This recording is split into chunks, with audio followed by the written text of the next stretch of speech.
Welcome to Massive Passive Cash Flow, the podcast that guides professionals to financial prosperity. Join our community and let's start building your wealth. Here's your host, Gary Wilson.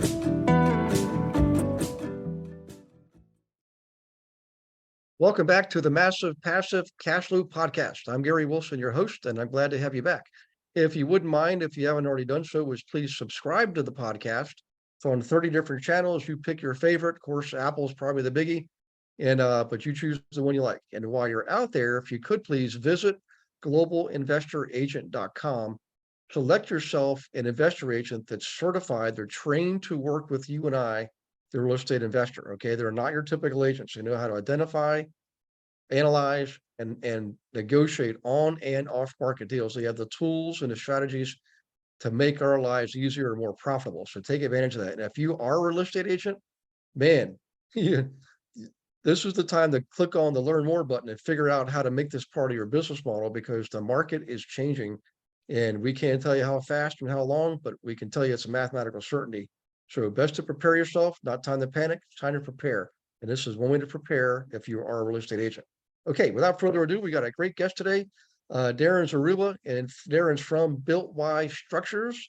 Okay, this is essentially factory built, modular built, but not, just get that word out of your mind, because Darin's going to explain why this is so much better than what your granddad had. And I've seen it, I've looked at it, and I'm telling you, these are beautiful structures, investment wise, also for personal use.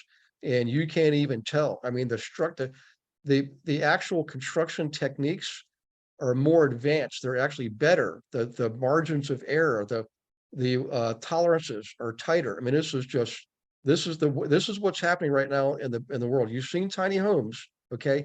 These are not tiny homes, although you've seen them, and this is the same type of thing, just on a bigger scale. So, in any case, without further ado, Darin Zaruba, welcome aboard, man. I'm glad. I know you're busy, so I really appreciate your time doing this. No problem. Thanks, Gary. Yep. Hey, if you wouldn't mind, people are always interested in who you are before they want to know like what you know. So maybe paint a little picture. How did you actually get into this? What were you doing before this, and how did you get into this? Oh gosh, long story, but I'll make it very short. Graduated with a business degree, did a lot of finance stuff, marketing stuff. I'm an entrepreneur at heart. Started a private equity firm in my early 30s, and with a couple other guys. One of the investments that we got into was mobile homes and mobile home notes, and then that led us into buying mobile home parks. And I really got into the modular and manufactured side of it, seeing and visiting a bunch of factories, and thought, hey, this is the methods and everything are really coming along, and started using some of those in some of my own builds and developments, starting obviously with just simple double wides, single wides, the mobile home or modular look. And then since then, I actually started the Tiny House Jamboree. That was in 2015, and we had 40,000 people show up. It highlighted small living structures, which are basically under 600 square feet. And right then I knew, I said, I need to control my own destiny and control the quality and control the build within a factory that I own or am a part of. So I started. From then, it was just it was game on. I've helped start a couple factories. I've been partners in. I've done consulting, nationwide. I've done some speaking, training, country or nationwide. And this BiltWise is kind of the last or latest venture that we're putting up and looking to expand countrywide as well. So that's about as fast as I can make it. Okay, well, that's pretty good. And for those of you listening, Darin and I have already met, actually twice. I had him teach a class for my investor agents about a month or so ago. So I got to learn a little bit about the methodology of building and the end products, and it's just amazing. So if you wouldn't mind, Darin, let's go ahead and dispel some of the myths that are out there, and maybe some misunderstandings, but more importantly, the truth about what's going on right now with the construction industry and the business and what you guys are doing and what it actually means to have one of these properties, you know? Sure. Well, I usually start all of my training sessions or speeches with a question, and I always say, if I asked you in your mind to define the term modular, what would that be?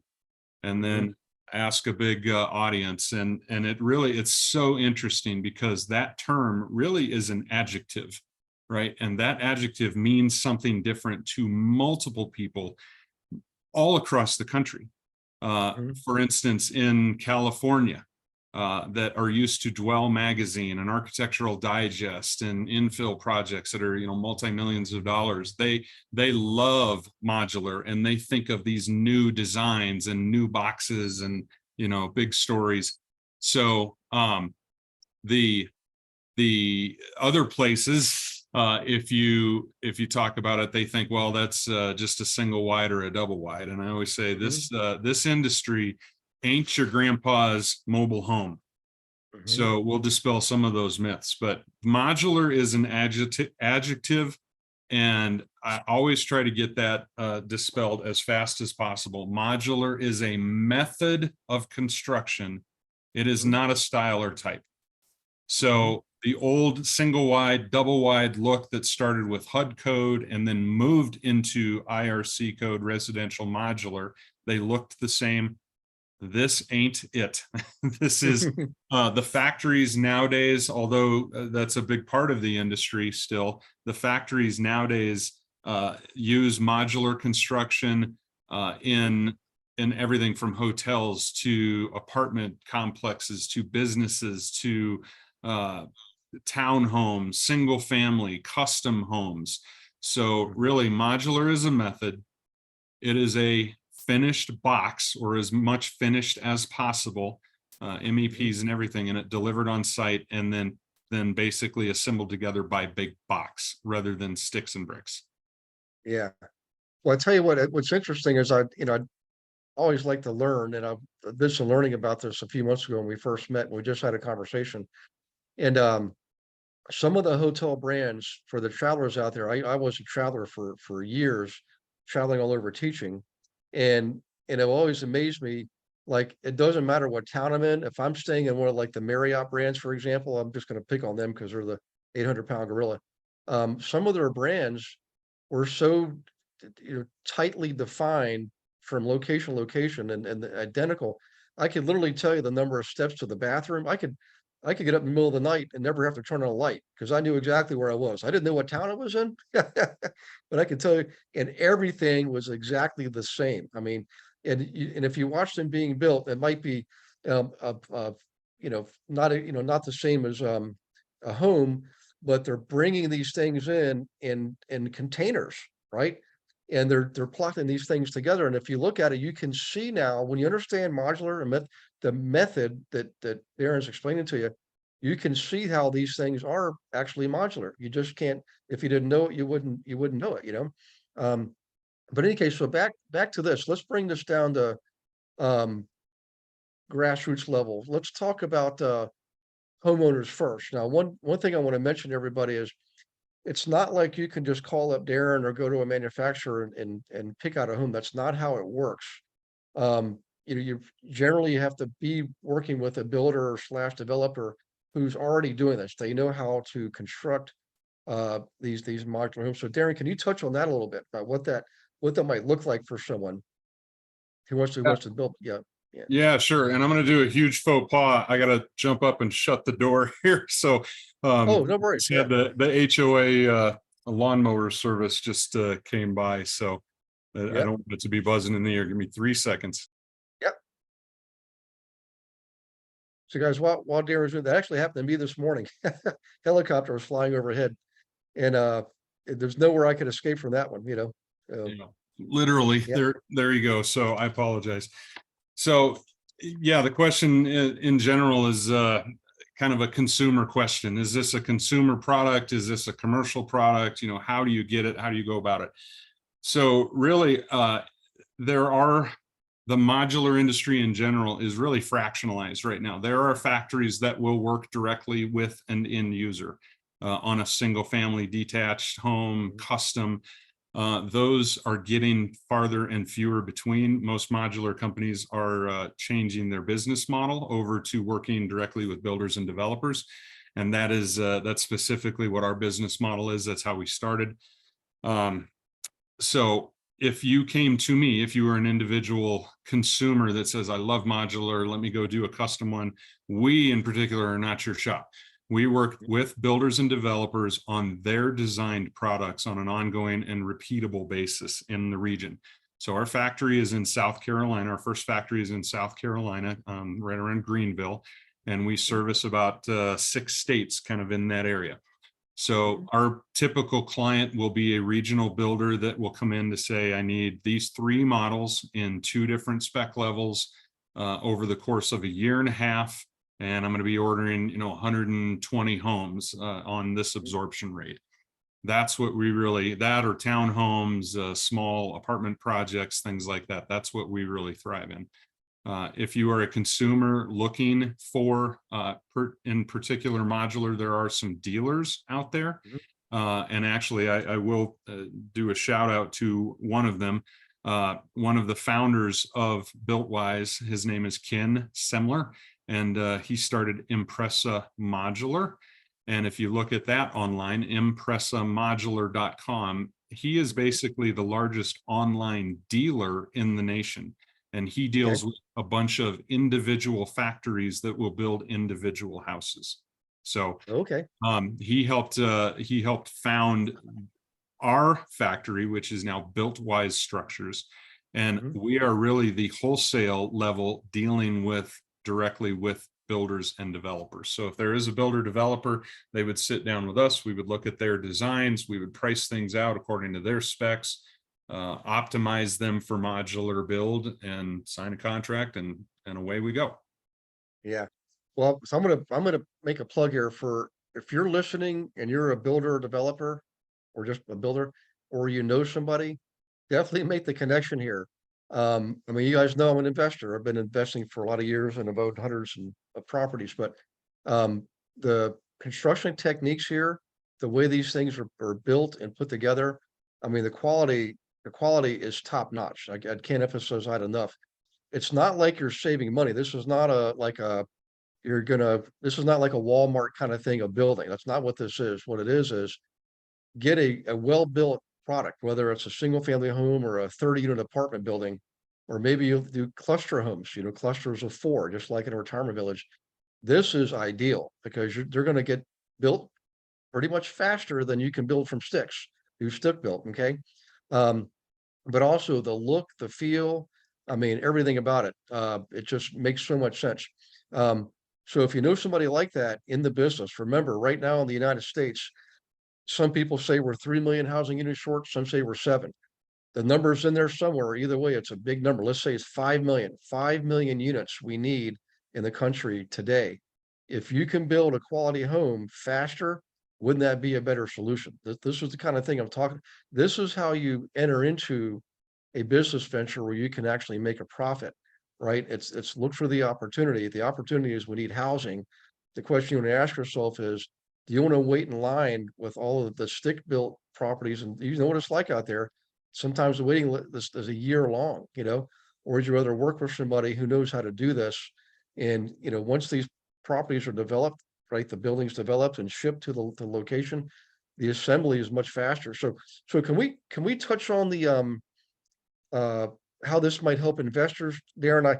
I'm thinking in my mind, I just rattled off, cluster homes like at a retirement village, and like a 20 or 30 unit, 4 or 5 story small complex. Are those within the realm of what you guys would do, or what's the Yeah, absolutely. I mean, again, with us, a builder developer clustered community, step care group, senior housing, workforce housing, what have you, would come to us and say, these are the types of houses and we need, X number over a period. Now, what happens to those houses? We're the builder. We basically, our factory becomes the subcontractor. We hand those off to the builder. So any investment on the retail side, if you will, has to be down at the development and the builders. right? Yep. So we have, and actually, if people are looking for investment, accredited investors, we do have multiple projects going on all the time that I could point to somebody. We don't really have anything at the factory that's an investment other than maybe an expansion in the future. But if somebody is an accredited investor that wanted to get into, say, a fractional portion of an apartment complex for equity, or there's a fund in, say, Texas that's building houses in Austin, there's ways to get into that that way. Otherwise, the investment side of this really is investing directly with the builder developer as an equity piece, as a loan piece, or buying the houses yourself as rental properties. There's a lot of build to rents going on right now, obviously. Yeah. We'll be right back with the Massive Passive Cash Flow podcast after I invite you to Monday Night Live. Every Monday night, 7 p.m. Eastern, I teach a class without fail for you on subjects ranging from flipping to buying rentals, managing rentals, wholesaling, commercial, creative purchasing techniques, analyzing properties, identifying properties, hundreds and hundreds and hundreds of subjects. And if you are a licensee, if you have a real estate license, you should definitely tap in, because there are a lot of investor agents also in the class. Many of them are on the global investor agent team. So you can learn from them as well as from me how to actually work with investors correctly and profitably. All right, we'll see you Monday night. The link is in the show notes. Go ahead and register. We'll get right to the Massive Passive Cash Flow podcast. Yeah, well, I know, for example, in California, remember historically in the United States, going back to the 1970s, there was a big push for stronger home ownership in the country. And at the peak, we got it to just about two-thirds owner occupied, one-third tenant occupied. Well, that's been changing dramatically since the last recession. Warren Buffett said it perfectly. He said, if I could build, or if I could buy 100,000 single family homes, I would do it. Well, he didn't do that. He bought Prudential Realty is what he did. But back to the case in point, in California, you'll see this in other places too. Their percentage of rentership is now approaching 50%. It's that serious. Home ownership has dropped dramatically. California is very expensive. But what they're doing is in the Bay Area, there's an incentive now for investors to build multifamily rentals, not ownership, not condos to be sold. These are apartments to be rented. So they're actually feeding they're feeding the trend instead of fighting the trend. So again, and by the way, I'm not plugging California, but the incentive is the government will pay the rent, right, on the rentals. So if you're an investor and you want some guaranteed rents, California may be the place to be. I mean, just like remember the Jed Clampetts, what's the Beverly Hillbillies? California is the place to be. I know there's a lot of politics that going on and people are in favor of or not in favor of. At the end of the day, if you make a profit, right, maybe you don't care so much about the politics. I don't know, but I think it's an opportunity to be looked at. And I think anybody that's looking at this, all you got to do is line up with one of our investor agents to find you the land. In fact, there's a guy out there right now named Dwayne Lee.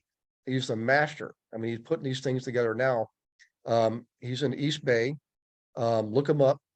He can find you the land and take advantage of this incentive program, build some multifamily, get yourself some guaranteed rents, and ride that California wave into the sunset, So there's an idea. There's a big plug for a couple people there. How about that? California, Dwayne, BiltWise. But hey, what I want to do now is let's talk about the trend. So it started, I don't know if it started with the tiny homes. So we went from the old modular, traditional, like you said, single wide, double wide. That's I'm sure they still do that. I have no interest in that myself at all.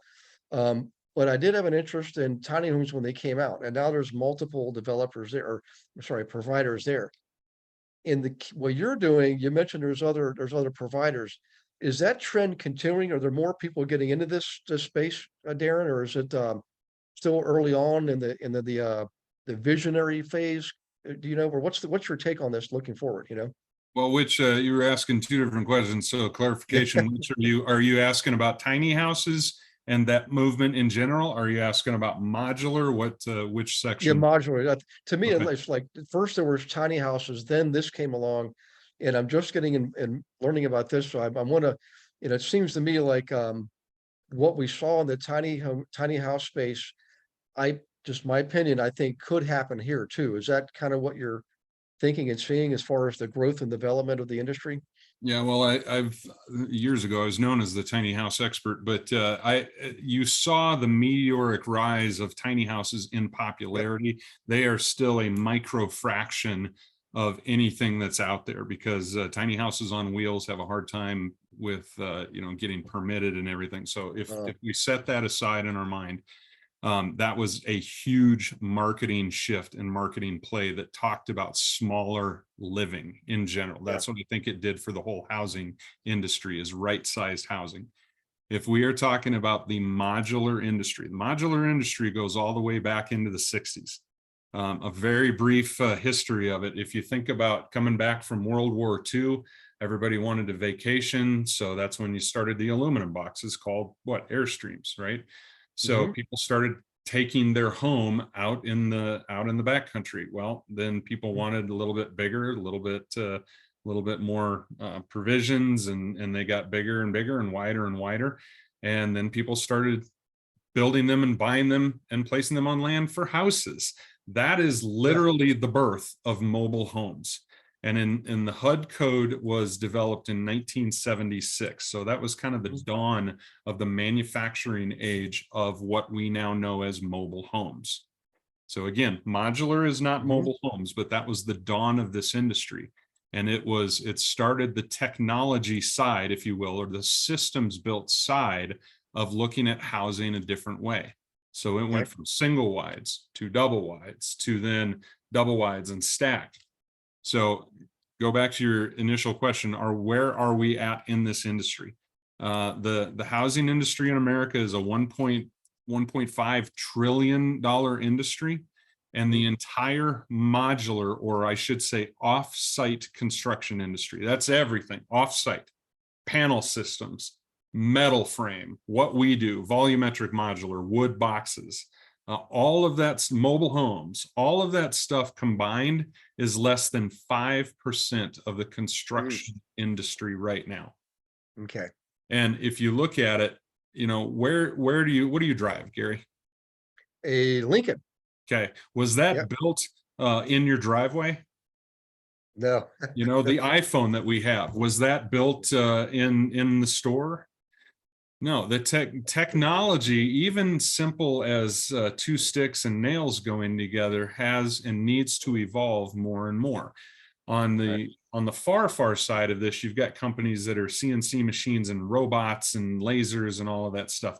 We're a couple steps down from that. We're good old fashioned hammers and nails, but we have an assembly line, like a car assembly line. Floor goes first, then it goes to the wall section, then it goes to our factory. When it's completely reconfigured, we'll have 26 stations, and we will be able to put out 20 boxes per week.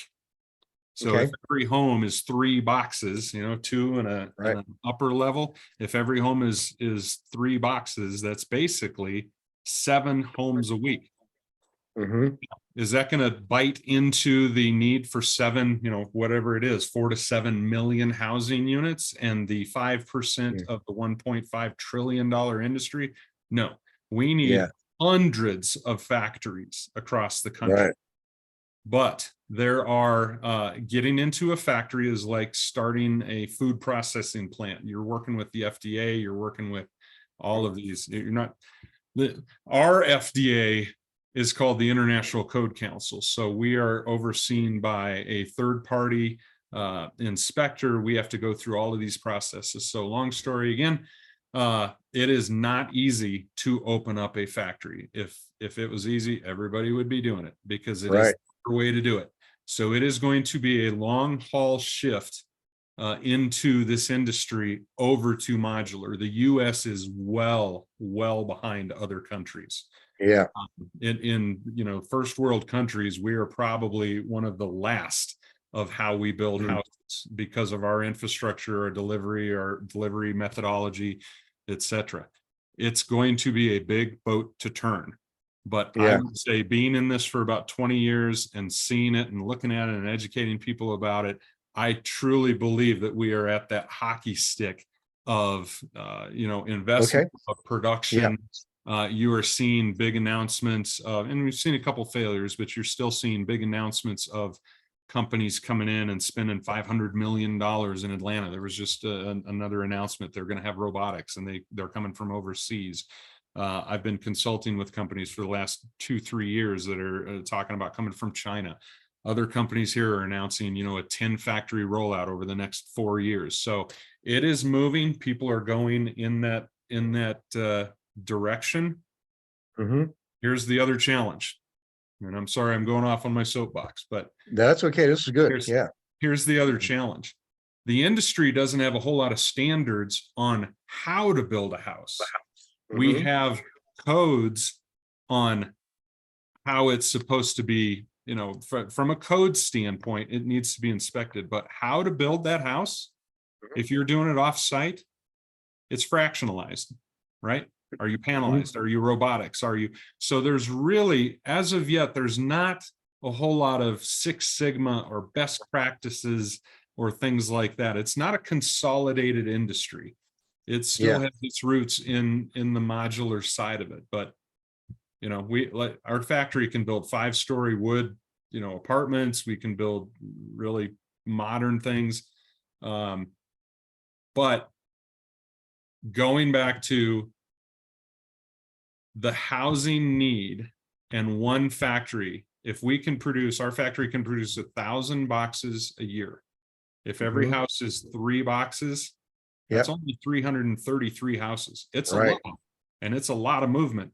But in the grand scheme of things, that's only 333 houses. Yeah. So let me ask you this now, because I can just hear some of our listeners right now thinking, how can I get in on this on the ground floor? So is BiltWise, or is the I don't know how to ask the question, and they might not be able to answer it publicly either, but is there, or will there be an opportunity for people to invest in BiltWise, is whether it's passively or actively or partnership kind of thing? Because I see the need for expansion. Obviously, that's tremendous. I mean, you can't, the place in South Carolina that serves 6 states. I'm assuming it's probably the 6 closest states, more Right. more than likely. Right. So you're probably looking to build, I mean, look at the growth in Washington State and Oregon State. California is losing people, but Oregon and Washington are gaining people, particularly Washington State. Sorry to ramble, but back to that question. Am I letting the cat out of the bag by asking that question, or? No. We used investor money to launch the first factory. Okay. But I always say I will always talk to an accredited investor. We don't take, the little $5,000 investments or whatever. Gotcha. You have to have $1 million net worth or above and show substantial, acumen or ability to place money. Most of the investments in this industry are in this realm, in development realm, or investing in a factory. Typically, the starting point is about $100,000. Okay. But I will always talk to an accredited investor like that, because just because of my reach, my team's reach, we always have people that are looking for equity partners, the people that are doing a raise. Literally, we're looking at right now and assisting one of our builder developers in the hot Austin market for a $10 million raise. So while BiltWise right now does not have we're all funded, we're going. We currently do not have an investment, but I've got a list, and I talk to people all the time, because as we go and open up other factories, we can and usually do an equity piece or portion with accredited investors. Okay. All right, well, that's cool. Now as far as geography, or do you have your eyes set on like the Northwest, or obviously you mentioned the Texas, Florida. Well, Florida might already be, you may already be able to serve Florida because it's just on the other side of Georgia from South Carolina. But what about like Canada too? I mean, we have a lot of Canadians that live. I used to live in Canada myself. So any fights set on that as far as future growth? Canada, we'll speak to Canada first. Canada, no, not in our radar. Okay. Huge market. Again, But anytime you cross a border, you're dealing with different codes and zones Mhm. and regulations and things like that. And that's just not right now in our wheelhouse. I actually have spoken to a couple Canadian companies looking to use our stuff or whatever, but right now it's just not on our radar. If I were to wave my magic wand of desire, I would have between 5 to 10 factories open up in the next 5 to 10 years. So it's kind of loose. And the reason why it's loose is right now I'm an opportunist. I'm looking for the just right. It's like the Three Bears. Everything's got to be just right. We've looked Yeah. at locations that want to give us land, but they don't have labor. We've looked at locations that have a building already, but the building isn't tall enough to withstand the cranes. If we were to build a new building now, 200,000 square foot, structure and doing what we need to do, it's about a $20 million proposition. Yeah. So we would much rather be opportunists, and I do have a lot of stuff in my pocket. We're looking at Arizona, Texas, Idaho area, Missouri to serve the Midwest, Florida. Florida's a huge state. It's one of the biggest states that need houses. I could have 2 factories just in Florida. But if you took the US map and kind of dotted 10 of them spread out, that would be our business plan. 5 to 10 factories over the next 5 to 10 years. Yeah, I like it. Well, I mean, all those places are great places, but Idaho, of course, now that I say it, people will have to go out there and check it out. It's been like one of the sleeper states, but it's attracting a lot of people. Coeur d'Alene is beautiful, and you've got such a diversity of topography and landscapes. It's just an amazing state and some awesome people too. And they are definitely business friendly. I mean, they're growth oriented. That's a great place to be. All right, well, I know we're going to get short on time here, but I want to ask you, we covered a lot, and I really appreciate all the details, but based on your experience so far working with builders and developers and doing podcasts and letting guys like me take so much of your time with teaching class and so forth, is there 1 or 2 or 3 things you can think of that you would like everybody to know and take away from this so that they really had a clear understanding and can really help themselves, and maybe, if they're not going to build their own home in the right development, maybe get involved in investing, Yeah, sure. So the major takeaways, I would say, if I could again wave a magic wand that everybody could remember, would be the perception of modular first and foremost. And that's why I start with, what is your perception of the word modular? So if people really understood that modular is a method and I can build a beautiful, I mean, we're doing $2 million homes in Austin. So it is a method. It is not a style or type. It is a better method. We're all advocates in this industry, and I will talk well about most of the other factories out there because they are all better built. Simply because you have to look at them every station. They are inspected by a third party. They have to withstand going down the road, the wind, seismic. It's a box going down the road shakes and has wind on it, right? So we have to build them for that. They are better built. So I wrote down again, one of our slogans is better, faster, stronger, and wiser, right? They are better built. They are built faster. They are built stronger to more tighter tolerances. And all of these things make for a much wiser business model for people. So it is the wave of the future. I highly recommend people kind of look into the new modular companies out there, including BiltWise Structures. Yeah, and they look really good. I mean, that's the thing, is they're beautiful. I've seen some of them. They're just beautiful structures, Well, I'll tell you what, I'm gonna so the website is BiltWiseStructures.com, and it's BILT wise WISE contiguous all together, two syllables, one word. Structures, that's all contiguous too. BiltWiseStructures.com is the website. And for contact, you can either use info@BiltWiseStructures.com or Darin, DARIN @BiltWiseStructures.com. And Darin, if they go on there, can they see like a short video or look at pictures of projects that have been completed? Yeah, and we're actually redoing the website right now. Otherwise, I would have pulled it up on But by the time this probably launches, it'll all be up there. But yes, we do have examples. We have walkthroughs. We're doing this for consumer facing, but again, we don't work with the public. Ours is really to entice builders and developers, but we are advocates for the industry. So we have videos, we have case studies, and all of that. We want our website to be a bit of an education source as well. Nice. Well, listen, I really appreciate it. And for everybody listening, I appreciate you too. If you could do something really nice, leave a review for this. Whatever channel you're listening on, there's 30 different, channels that we put this out on. Just leave a quick review. It's the currency of podcasts. It doesn't cost anything, and yet it allows us to do what we do.